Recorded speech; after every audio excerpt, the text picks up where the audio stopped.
हम सब कानून के दायरे में रहते हैं, लेकिन हम कानून को कितना समझते हैं, हमारे अधिकार क्या है और लीगल प्रोसेस कैसे काम करते हैं और मुश्किल वक्त में कानून हमारी मदद कैसे करता है। ये वो सवाल है जो हर आम नागरिक के होते हैं और यही सवाल हम दो एक्सपीरियंस्ड लॉयर से पूछेंगे और जानेंगे उनकी कहानी। तो चलिए चलते हैं आज की कहानी में, क्योंकि हर कहानी कुछ कहती है।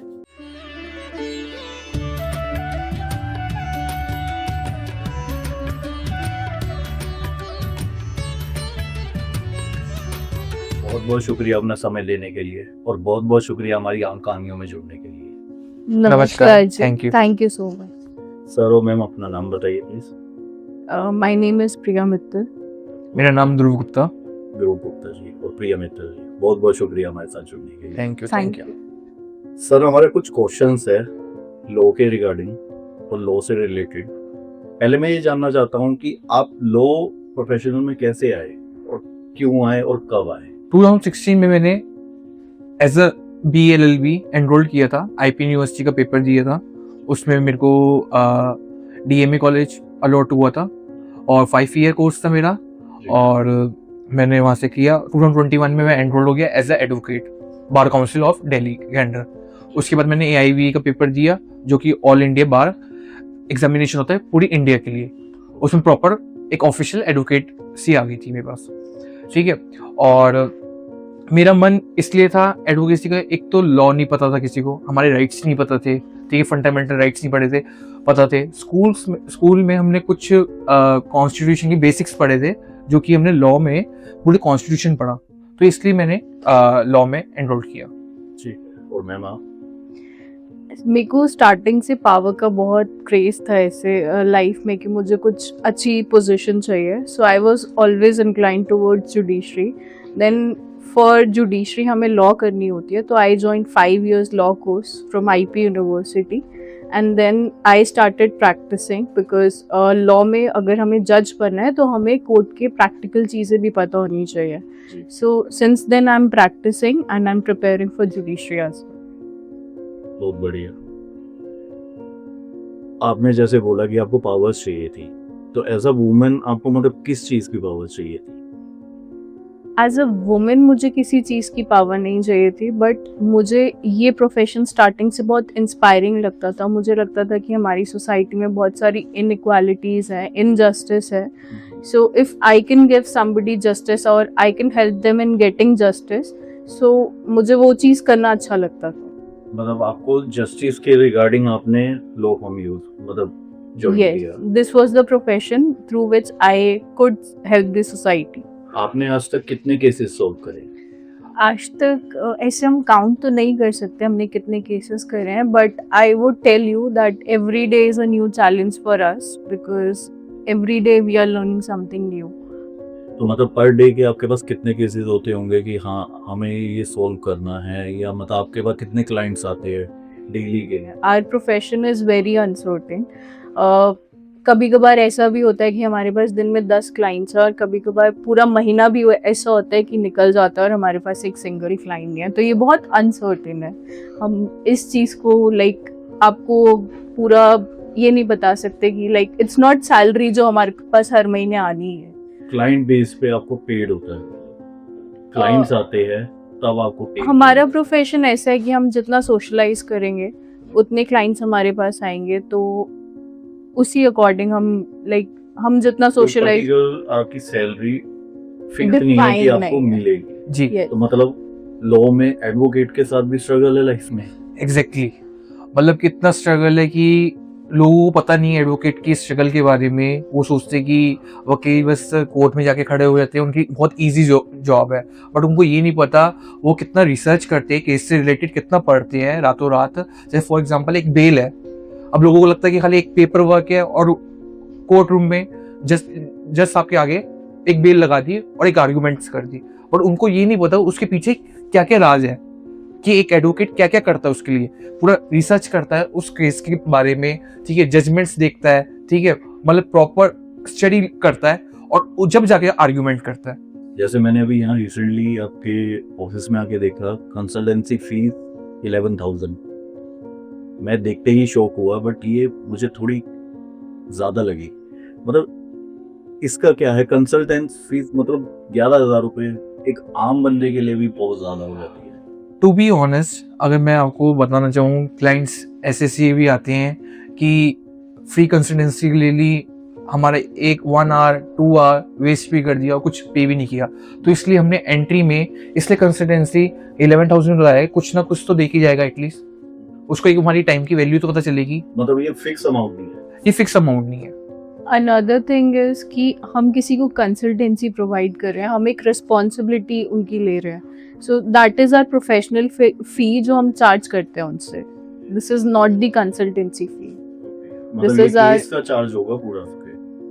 नहीं, No, नहीं, no. ये पूरे केस का चार्ज नहीं है। बेसिकली आप मतलब फर्स्ट टाइम वो हमसे मीटिंग करने आए हैं, केस के बारे में पूछने आए हैं कि इसमें केस में क्या क्या हो सकता है, उसके मतलब बारे में पूछ रहे हैं कि वकील साहब आप क्या करवा सकते हैं, तो उसके बारे में हमारी फीस है, कंसल्टेंसी फीस रहती है। इन दैट हमें उनके डॉक्यूमेंट्स भी देखने होते हैं, इट्स जस्ट नॉट कंसल्टेंसी। मतलब ये बहुत सारी खाली सॉरी मैं आपको काट रहा हूँ, खाली ये है कि बातचीत करने के लिए ही है इतना अमाउंट, या केस पे ही डिस्कस, मतलब केस पे ही डिस्कस होगा, आगे केस कोर्ट तक नहीं आप करोगे मतलब? नहीं, ये केस का डिस्कशन होता है, गाइडेंस होती है, सजेशंस होती है, उस लेवल तक रहता है।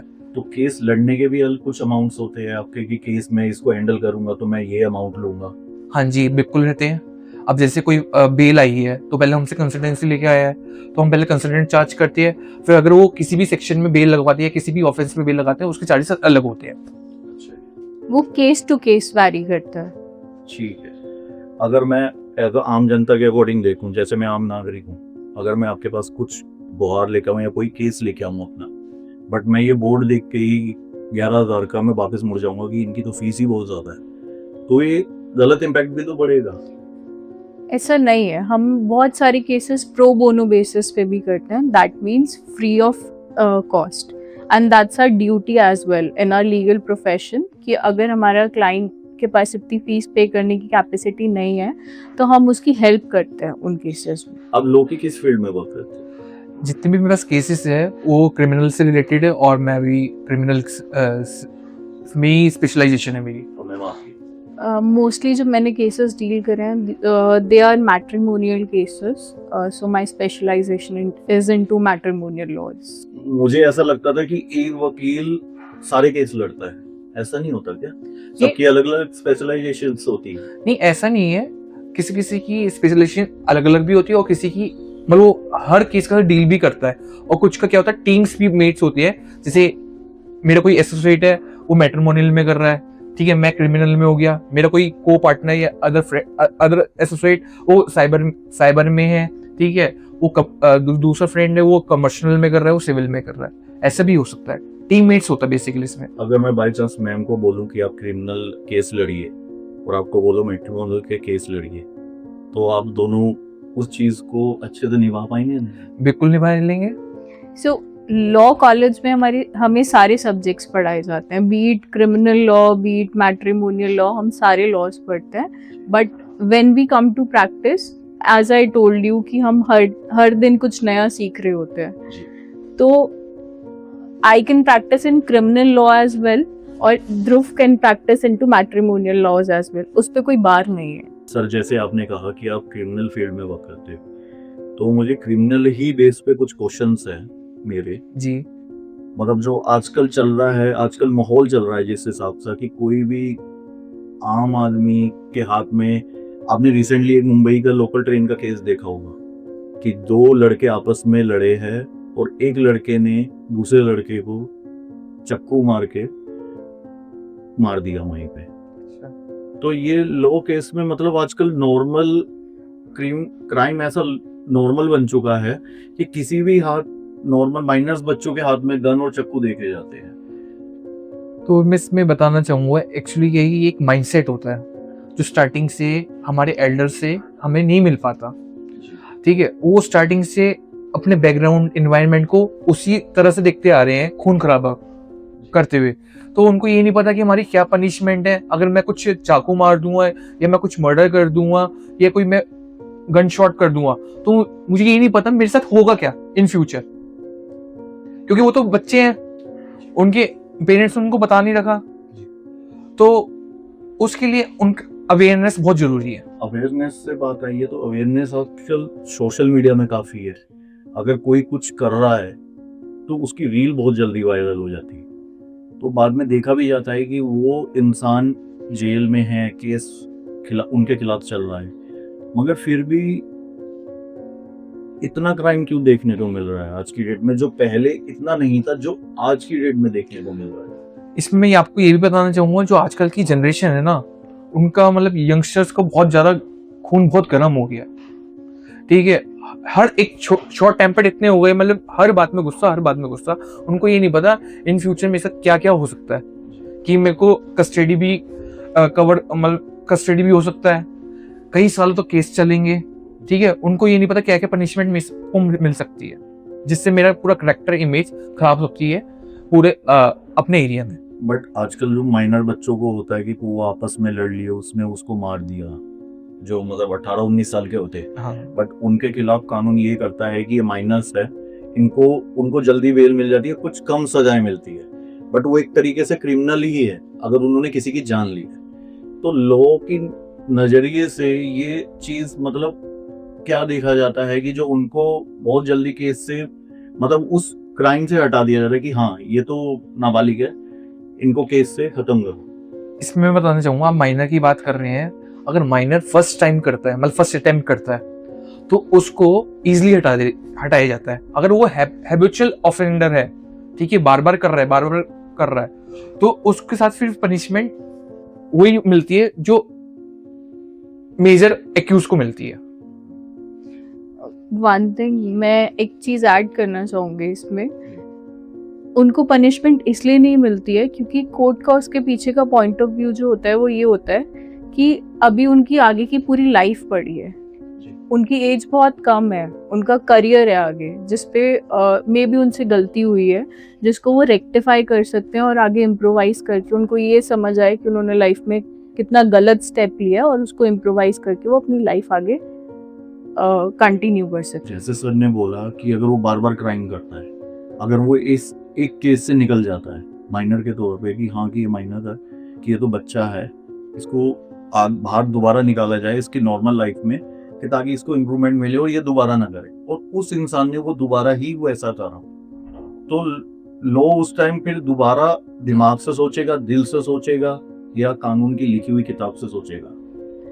तो लॉ हमेशा कानून की लिखी हुई किताबों से ही सोचते हैं, पर उसके पीछे का सिर्फ और सिर्फ यही एक रीज़न है कि उनका करियर, उनकी लाइफ जो है वो अफेक्ट ना हो। वही मैं चीज पूछ रहा हूँ कि सेकंड टाइम अगर वो दोबारा वही चीज करे। एंड देन एक उसमें काउंसलिंग भी होती है जिसमें ये देखते हैं कि उस बच्चे का माइंडसेट क्या था जो उसने ऐसा क्राइम अटेम्प्ट करा, उसके दिमाग में ऐसी क्या चीज़ चल रही थी जिसने उसे मजबूर किया कि वो एक क्राइम अटेम्प्ट करे। एंड इफ अगर इसमें भी एक प्रोविजन ये भी होता है कि एज फैक्टर देखा जाता है, उसका माइंडसेट देखा जाता है कि जब उसने क्राइम अटेम्प्ट किया तो वो अपने दिमाग से मेजर था या माइनर था। This is also a factual thing जो लोगों को नहीं पता है। इसमें मैं एक और चीज ऐड करना चाहूंगा, उसमें भी बताना चाहूंगा, इसमें इंटेंशनल भी देखते हैं, अनसाउंड माइंड भी देखते हैं। ठीक है, अनसाउंड माइंड मीन्स कि मतलब वो मेंटली डिस्टर्ब तो नहीं है, मेंटली प्रिपेयर था क्या नहीं था, उसके अकॉर्डिंग भी प्रूफ किया जाता है लॉ के अकॉर्डिंग। अगर लॉ के अकॉर्डिंग ये चीजें प्रूव की जाती है, किसी फैमिली ने अपना मेंबर गवा दिया, वो गुहार लगा रहा है कोर्ट पे कि सामने वाले गिल्टी फील इंसान को, कि उनको पता है, और हालांकि जो जज बैठे, जो वकील है, उनको भी पता है कि इंसान गिल्ट है, कि इसने क्राइम करा है, बट उसको इजीली बेल मिल जाती है, इजीली माइनर के तौर पे उसको कह दिया जाता है कि ये तो बच्चा है, नाबालिग है, उसको मौका दो। मगर वो तो क्रिमिनल है, उसने क्राइम करा है, और सामने वाले जो विटनेस है उन्होंने वही बोला है कि हाँ इसको सजा मिलनी चाहिए, मगर उस यहाँ पे लॉ क्या करेगा? इसमें देखो मैं बताना चाहूंगा कि एज पर द लॉ जो प्रोविजंस होंगे एक्यूज के लिए, उसके अकॉर्डिंग ही चलेंगे। जो फैक्ट्स होंगे, जो ग्राउंड्स होंगे, उसी के अकॉर्डिंग चल सकते हैं। मतलब जो कानून की किताब में लिखा है वही चलेगा। जी। मगर कानून की किताब में तो फिर माइनर्स के लिए तो ये बहुत एक तरीके से सुविधा ही बोल दी जाती है कि बहुत इजीली बच्चे आजकल ये कह देते हैं कि मैं तो माइनर हूँ, मैं तो बच्चा हूँ, क्राइम भी कर दूंगा तो मुझे कोई फर्क नहीं पड़ता, कुछ दिन की सजा होगी, वापस बाहर आ जाओ। मैंने आपको पहले भी बताया था कि पांचों एक साथ नहीं होती, तो हर माइनर एक जैसा नहीं होता। उनको उससे पहले मतलब उनका बैकग्राउंड देखा जाता बच्चे का, ठीक है। बट वो ये है कि आजकल सोशल मीडिया के थ्रू छोटे छोटे बच्चों के हाथ में पिस्टल दे रखी है, चाकू दे रखा है, कुछ वेपन्स दे रखे हैं, ठीक है। तो उससे लोग एक थोड़ा सा मतलब बढ़ रहे हैं कि हाँ, इनके हाथ में तो हमारे हाथ में क्यों नहीं है, तो उनको बारे में पता तो है नहीं, ठीक है, इतने मैच्योर है नहीं वो, तो गलती से उनके साथ हो जाता है तो वो भी गिल्टी साउंड करते हैं उसमें। और जो विटनेस है उनको तो दुख लगता होगा कि उस इंसान ने कि हमारे घर का मेंबर है, मतलब उसकी जान ले ली, वो बेचारा मर गया, उनके साथ नहीं है, तो वो आगे क्या कर सकते हैं कि वो उसको बेल मिल गई, अगर वो अपील लगाए दोबारा तो किस कोर्ट में जाएंगे, कहाँ जाके अपील लगाएंगे, किसके पास करेंगे दोबारा? देखो, अगर बेल लोअर कोर्ट से रिजेक्ट होती है तो अपील हाई कोर्ट में लगेगी। अगर हाई कोर्ट सुनवाई नहीं करता तो हमारा लास्ट ऑप्शन रहता है सुप्रीम कोर्ट जी। तो सुप्रीम कोर्ट तक जा सकते हैं। सुप्रीम कोर्ट तक जाएंगे तो इस प्रोसेस में कितना टाइम लगता है? देखो, इसकी कोई टाइम लिमिट नहीं है जी। तो होने को तो ये 5 साल में भी हो जाए, होने को ये 10 साल में भी नहीं हो। मतलब एक केस 5 साल 10 साल चलता रहेगा? बिल्कुल, चाहे उससे ज्यादा भी चलेगा जी, मतलब पीढ़ियां बीत जाती है बट केस नहीं खत्म। नहीं खत्म। जो हम आजकल पिक्चरों में देखते हैं कि केस फाइलें बढ़ी रहती है बट वो केस खत्म नहीं होते, पीढ़ियां तो पीढ़ियां चलती रहती है। तो उसमें फिर लोग क्या करता है, लोग मतलब सच में ही अंधा है जिसको सच्चाई नहीं दिखती। कहते हैं ना कि कानून अंधा होता है, तो सच में ही अंधा है क्या? नहीं, ऐसा नहीं कह सकते आप। अब हमारे मतलब कि इतना मतलब चेंज आ गया है। एक्चुअली हमारी जो लॉ में पेंडेंसी बहुत है इस टाइम पे, और जजेस बहुत कम है, जिसकी वजह से केसेस में डेट्स लगती हैं, इतनी पेंडेंसी बढ़ती जा रही है। बट नाउ गवर्नमेंट अब उस पे इनिशिएटिव लेके उसको और बेटर करने की कोशिश कर रही है। किस तरीके से बेटर करने की कोशिश, मतलब कुछ ऐसा? दे आर अपॉइंटिंग step उठा मोर रहे हैं। जजेस, फास्ट ट्रैक कोर्ट्स आ गई हैं, देन स्पेशलाइज्ड कोर्ट्स आ गई हैं for negotiable instruments act, commercial court के लिए अलग, कमर्शियल मैटर्स के लिए अलग कोर्ट बन गई हैं, देन पॉक्सो मैटर्स हैं, that is prevention of children from sexual offences, उसके लिए अलग कोर्ट्स बन गई हैं। तो धीरे धीरे जुडिशरी का बर्डन कम करके जो पेंडेंसी है उसको कम करने की कोशिश करी जा रही है।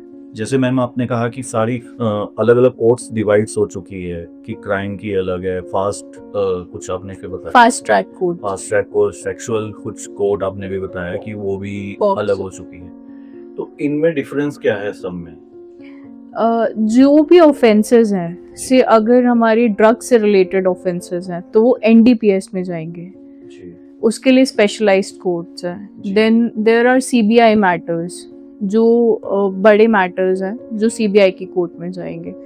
POCSO matters like offences related to children, वो पॉक्सो कोर्ट में जाएंगे। And fast track courts are courts जहाँ पे ट्रायल आपका विद इन 2 years और more than like maximum 3 years आपका जो ट्रायल है वो खत्म हो जाएगा। जी। जैसे आपने बच्चों के लिए कहा कि बच्चों के लिए भी अलग से कोर्ट्स है, आजकल हम बहुत देख रहे हैं कि छोटे छोटे बच्चे, माइनस बच्चे 2-2, 3-3 साल के, 4 साल के, उनके साथ स्कूल्स में रेप हो रहे हैं, और कहीं पे भी सेफ नहीं है बच्चे आज की डेट में। किडनैपिंग्स हो रही है, ह्यूमन ट्रैफिक काफ़ी फैल चुका है। अभी रिसेंटली हर जगह देखा था हमने, ह्यूमन ट्रैफिक काफ़ी बढ़ गया था। तो मतलब हमारे कंट्री में कानून होने के बावजूद भी, इतना सिक्योरिटी, इतनी पुलिस होने के बावजूद भी ये चीज़ें क्यों बढ़ती जा रही है? जैसा कि आपने कहा कि पुलिस होने के बाद भी हमारी कंट्री में, मुझे ऐसा लगता है कि आज भी लोग पुलिस को सेफ्टी के लिए नहीं बुलाते, बल्कि पुलिस से लोग डरते हैं आज भी, राइट। और हमारे कंट्री में लोग सोसाइटी को बहुत इंसिस्ट करते हैं। छोटे छोटे, इसमें सिर्फ लॉ को हम ब्लेम नहीं कर सकते, बिकॉज अगर आप देखो तो बच्चों के पास इजीली आजकल इलेक्ट्रॉनिक डिवाइसेस अवेलेबल हैं, वो बहुत सारी चीज़ें फ़ोन पे देख रहे हैं जिसके कॉन्सिक्वेंसेस उन्हें नहीं पता है। जिस पे पेरेंट्स ध्यान नहीं दे रहे हैं। एंड हमें खुद भी एनालाइज करना पड़ेगा कि हमारी सोसाइटी कहाँ जा रही है। जैसा कि आपने बोला कि बच्चों के साथ, तो हमें भी देखना पड़ेगा कि हम as a human being society में कहाँ गलत है, और हमें खुद भी उतना राइट रहना पड़ेगा। हम सारी चीज़ें लॉ पे ब्लेम नहीं कर सकते। और मैं कुछ बताना भी चाहूँगा, जैसे आपने पूछा कि माइनर्स केसेस बहुत ज़्यादा हुए हैं, कुछ केसेस भी फेक केसेस होते हैं जो कि वो कोर्ट में आके प्रूफ होते हैं कि हाँ ये फेक केस है, कि पहले तो पता नहीं चल सकता कि वो फेक है ये रियल केस है। जब कोर्ट में आके प्रूफ होता है कि हाँ ये फेक केस था, तो जब पता चलता है ये फेक केस है। मतलब लोग बच्चों को भी पॉइंट बना के फेक केसेस लाते हैं। एग्जैक्टली। मतलब उसमें कोर्ट क्या स्टेप उठाता है? सी अगर लॉ का यूज हो रहा है तो लॉ का मिसयूज भी बहुत हो रहा है। आप अगर कोर्ट में जाएंगे तो आप देखेंगे कि more than, I would not quote any figure, but बहुत सारे ऐसे लॉज हैं जिनका मिसयूज हो रहा है। से for example rape cases, just because आपकी टेस्टिमनी वेरीफाई नहीं हो सकती तो लोग झूठे केसेस लगा देते हैं रेप के लिए, फॉर प्रॉपर्टी एज वेल। आप देखेंगे कि कोर्ट में इतने सारे केसेस हैं जहाँ पे सिर्फ प्रॉपर्टी के लिए झूठे रेप केसेस लगा देते हैं। तो उनको कोर्ट और जज कैसे इंसाफ, मतलब कैसे कर पाते क्लियर कि ये झूठ है या साफ है? वो कैसे क्लियर आउट होता है? वो बेसिकली एविडेंसेस पे डिपेंड करता है, आपने क्या प्रूफ दिए हैं उस पे डिपेंड करता है। एंड लॉ में बहुत सारी ऐसी चीज़ें हैं, इंटेंशन होती है एक पर्सन की, उनका फैमिली बैकग्राउंड देखा जाता है, उनकी एज देखी जाती है, बहुत सारी चीज़ें ऐसे देखी जाती हैं जिसके बेसिस पे कोर्ट ये डिसाइड करती है कि वो केस सही था या गलत था। अब मैं इसमें ये भी बताना चाहूँगा, एडवोकेट्स मतलब जो विक्टिम की साइड से एडवोकेट होते हैं और जो एक्यूज की साइड से एडवोकेट होते हैं, ठीक है, इनके एक स्टेज होती है चार्ज फ्रेम की, उसके बाद क्रॉस होता है, ठीक है। तो क्रॉस में पता चलता है कि फेक केसेस है रियल केसेस है, ये भी एक पॉइंट है इसमें। मतलब चार्ज एज आम नागरिक मेरे को लॉ के बारे में नहीं पता, तो ये थोड़ा क्लियर बता सकते हैं? क्या होता है चार्ज फ्रेम में स्टेटमेंट होती है, ठीक है। चार्ज में फ्रेम में एक डिस्चार्ज होता है, डिस्चार्ज मतलब एक खत्म होना, चार्ज फ्रेम करना जैसे एक्यूज की स्टेटमेंट करना और विक्टिम की स्टेटमेंट करना, उसको हम चार्ज फ्रेम कहते हैं बेसिकली। तो मुझे ये पूछना है कि आपका पहला जो केस था वो क्राइम से ही रिलेटेड था? यस सर, मेरा जो पहला केस था क्राइम से रिलेटेड था, और जो मैं जिनके सुपरविजन में मैं प्रैक्टिस कर रहा था वो भी क्रिमिनल स्पेशलिस्ट थे। उनके पास 2 कोर्ट थी, special court POCSO and NDPS. जो मैंने पहला केस देखा वो पॉक्सो का ही किया है, और उन्हीं के सुपरविजन में मेरा एक स्पेशलाइजेशन हो गया था क्रिमिनल का। मैम मेरा क्वेश्चन अब आपसे, जी। आप मैट्रिमोनी केसेस देखते हैं, मुझे ये जानना है कि आजकल तलाक को लोगों ने नॉर्मल मान लिया है। शादी तो ऐसे हो चुकी है खेल कि 1 महीना 2 महीना बस रह लो और उसके बाद छोड़ दो।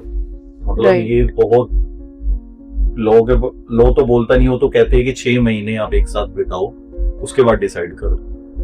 मगर ये सही है या गलत? सी ये गलत है, क्योंकि हमारी सोसाइटी में शादी को एक सेक्रेड रिलेशनशिप माना जाता है। आजकल की जनरेशन उसे बहुत लाइटली लेने लग गई है, और ऐसा हो गया कि कोई भी कॉम्प्रोमाइज नहीं करना चाहता, कोई भी अंडरस्टैंड नहीं करना चाहता एक दूसरे को।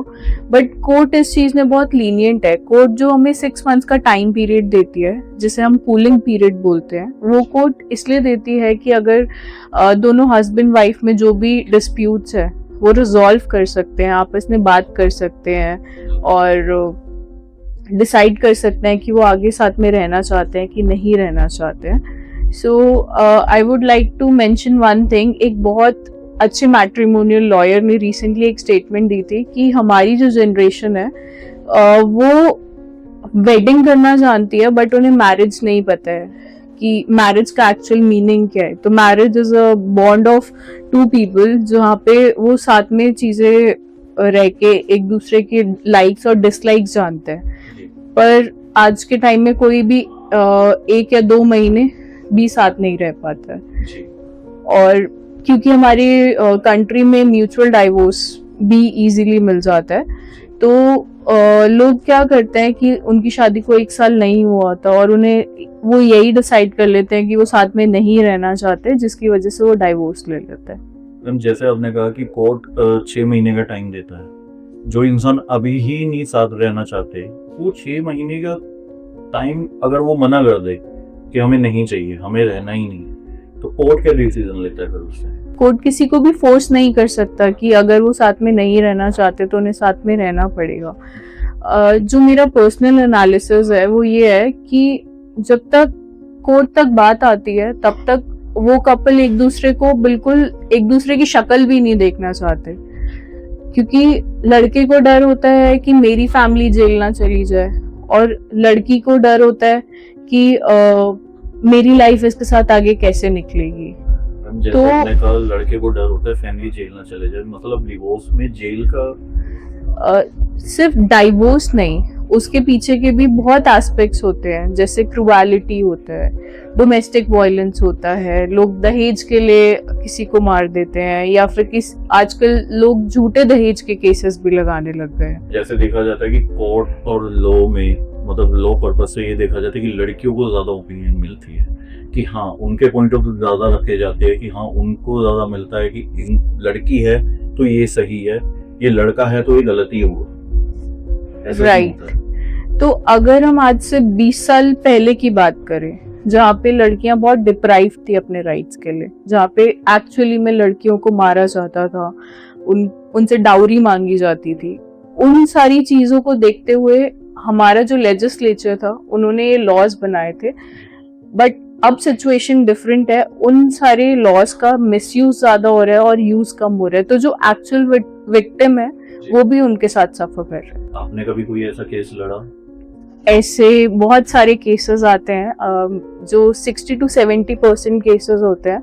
लाइक आजकल मैट्रिमोनियल ट्रेंड बन गया है कि 5 to 6 केसेस का पैकेज है जो हर लड़की अपने हस्बैंड पे लगाती ही लगाती है। जैसे आजकल मैम शादी को लोगों ने बिजनेस बना लिया है कि शादी करो, उसके बाद लड़के की फैमिली पे दबाव डालो, मतलब वो चार्ज लगा के कुछ भी केस लगा के झूठा उनसे पैसा हड़पना चाहते हैं राइट। कि इनसे हम जितना पैसा ले सके वो तो गलत है ना एक पर्पज से मैम। हाँ, वो गलत है। ऐसे बहुत सारे केसेस हैं जो गलत तरीके से फाइल करे गए हैं, जिसमें से एक एग्जांपल मैं आपको दे सकती हूँ, जहाँ पे मैं हस्बैंड को रिप्रेजेंट कर रही हूँ। उनकी 2011 में शादी हुई थी और उनके केसेस अभी तक चल रहे हैं। Now it's 2026। तो वो सिर्फ शादी के 1 महीने साथ में रहे थे, जहाँ पे उनकी आपस में नहीं बनी, पर इंस्टेड ऑफ टेकिंग डाइवोर्स उन्हें आज तक मेंटेनेंस मिल रही है। मतलब 2011 से लेके अब तक उनका केस चल ही रहा है, राइट।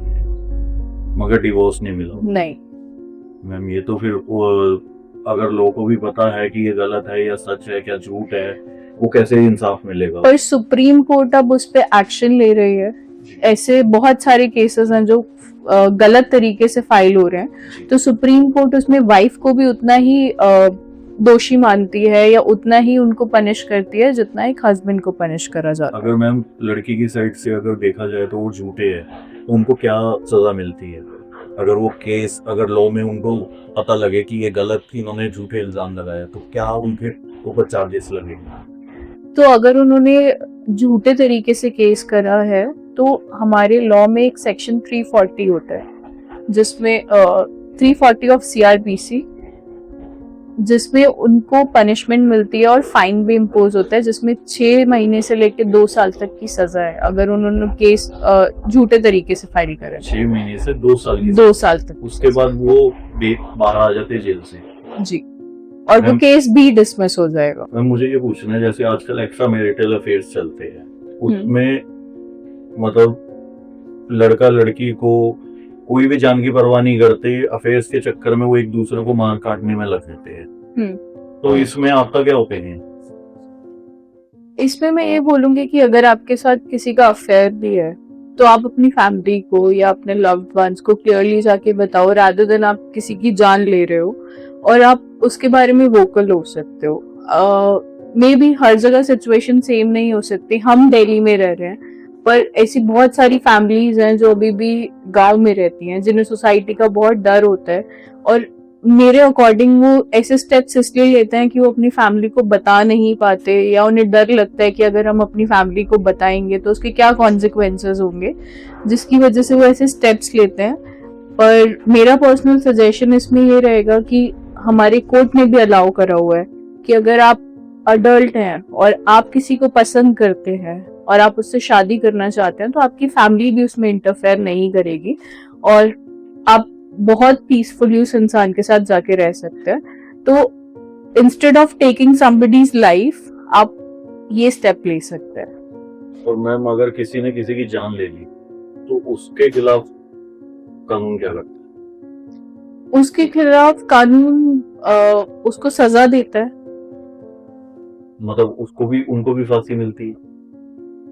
हर केस में फांसी नहीं मिलती, वो फैक्ट्स ऑफ द केस पे डिपेंड करता है कि उन्होंने क्या किया है, किस तरीके से किया है, क्या उनकी इंटेंशंस थी, क्या उनका मोटिव था उस चीज को करने के पीछे। उस अकॉर्डिंग कुछ सालों के लिए सजा मिलती है या लॉन्ग टाइम के लिए, मतलब जिंदगी भर के लिए सजा मिलती है? क्या उनके साथ होता है? मैंने अभी आपको बताया कि उन्हें लाइफ टाइम सजा नहीं मिलती है। जो हीनियस क्राइम्स होते हैं, जैसे जो हमारी सोसाइटी के अगेंस्ट होते हैं, जैसे rape case, murder case, dacoity, ये सारे केसेस हमारी सोसाइटी के अगेंस्ट हैं, जिसमें पनिशमेंट बहुत ज्यादा है। 10 साल से ऊपर की पनिशमेंट है, up till life imprisonment. Court ये देखता है कि उसने क्या किया है, कैसे किया है और क्या उसके दिमाग में चल रहा था, क्या उसकी इंटेंशन थी, तब कोर्ट उसके अकॉर्डिंग उसे पनिश करती है। उसने वो पहली बार किया या वो बार बार वो सेम चीज रिपीट कर रहा है, फिर कोर्ट उसे पनिश मतलब at the end court facts और ग्राउंड्स के अकॉर्डिंग ही चलती है। जो हमने फाइल करी है वो फैक्ट्स के अकॉर्डिंग ही चलता पूरा केस, वो किसी के कहने पे नहीं चलता, फैक्ट्स पे चलता है। बहुत बहुत शुक्रिया सर, और बहुत बहुत शुक्रिया मैडम हमें अवेयरनेस करने के लिए, हमें लॉ के बारे में बताने के लिए और उन लोगों की आप हेल्प करने के लिए जिन्होंने आपने जिनको इंसाफ दिलाया और जिनकी मदद करी, तो उनकी तरफ से भी बहुत बहुत शुक्रिया। Thank you so much.